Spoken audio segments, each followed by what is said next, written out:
Hello everyone, আসসালামু আলাইকুম। কেমন আছেন সবাই? খালেদাস কিচেন অ্যান্ড ভ্লগে আপনাদের সবাইকে স্বাগতম। আমরা আজকে এসেছি ইতি আপুর বাসায় বেড়াতে। ইতি আপু আমাদের সবাইকে নাস্তার দাওয়াত দিয়েছে। তো সব ফ্রেন্ডরা আমরা সবাই আজকে একসঙ্গে স্কুলে এসে অপেক্ষা করছিলাম, সবাই একসঙ্গে হলে আসবো। আমরা 7 জন। আর বাসায় ঢুকতেই মোরগ পোলাওর সুঘ্রাণ আমাদের নাকে আঘাত করলো। আর আপু আমাদের খাওয়ানোর জন্য এখানে গরম গরম পাকোড়া, তারপরে এখানে রান্না করতেছে আবার তেহেরি, বিভিন্ন রকমের ভর্তা, শুটকির ভর্তা, বেগুন ভর্তা, টমেটো ভর্তা, আচার, গরুর মাংস, মুরগির মাংস, কাবাব, বেগুন ভাজা, তারপরে মানে কি নেই। তো আমরা বললাম যে আপু তুমি একটু ফিরনি আর জর্দা করলেই তো বিয়ে বাড়ি হয়ে যেত। মানে এত আয়োজন করেছে, আর আমরা সব ফ্রেন্ডরা মিলে খাবার টেবিলে নিয়ে আসছি, টেবিলে তারপর বেড়ে দিচ্ছি। সবাই খুবই হেল্পফুল ছিলাম আর খুব এনজয় করেছি আমরা সেখানে। ইতি আপুর বাসা এখন আমাদের দখলে, আমরা 6 জন মিলে যা ইচ্ছা তাই করছি।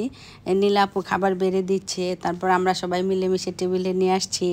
তারপরে মুনিয়া পাখি লেবু কেটে দিল, তারপরে ইতি আপু সব কিছু প্লেট দিচ্ছে, বেড়ে দিচ্ছে, আমরাও হেল্প করছি। সবাই মিলে টেবিলে খাবার রেডি করে সাজালাম। খুব সুন্দর করে কোথায় কি রাখবো সব সুন্দর করে সাজিয়ে দিলাম। আর সব কিছুর পর তোফা কি বলে শুনুন। সকালবেলায় চিকেন বিরিয়ানি করছি, তারপরে বিফ বিরিয়ানি করছি, তারপরে ভর্তা করছি, তারপরে মাংস রান্না করছি। আর এই যে সব ফ্রাই আর ইতি আপু কি করেছিল তখন? দেখছে ঠিক আছে, এরপর সবার বাসায় গিয়ে তুমি সার্ভিস দিবা, ওকে?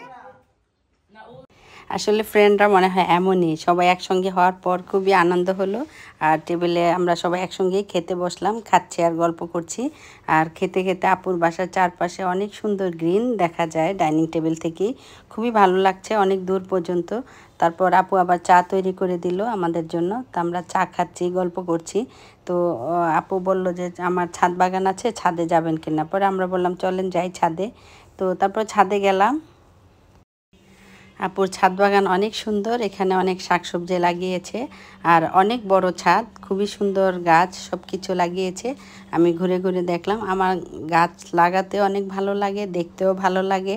এই জন্য আমি যেখানে যাই গাছ থাকলে গাছ দেখতে চলে যাই। খুব সুন্দর আপুর ছাদ, আর আপুর গাছে অনেক শিমও ধরেছে।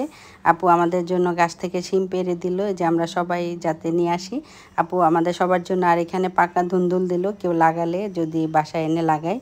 তারপর আপু আবার ডেজার্ট তৈরি করেছিল, খুবই মজার ছিল ডেজার্টটা।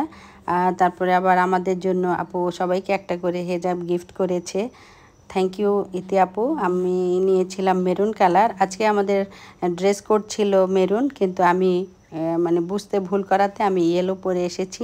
তো মেরুন হেজাব পরে ওদের সঙ্গে কালারটা মিক্সড করে নিলাম।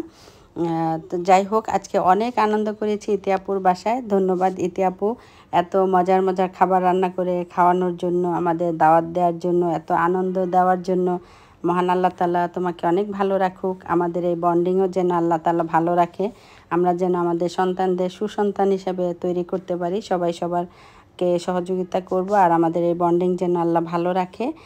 আজ এ পর্যন্তই, ফিরব নতুন কোনো ব্লগ বা রেসিপি নিয়ে। সবাই ভালো ও সুস্থ থাকবেন। আল্লাহ হাফেজ। থ্যাংক ইউ ইতি আপু আবার।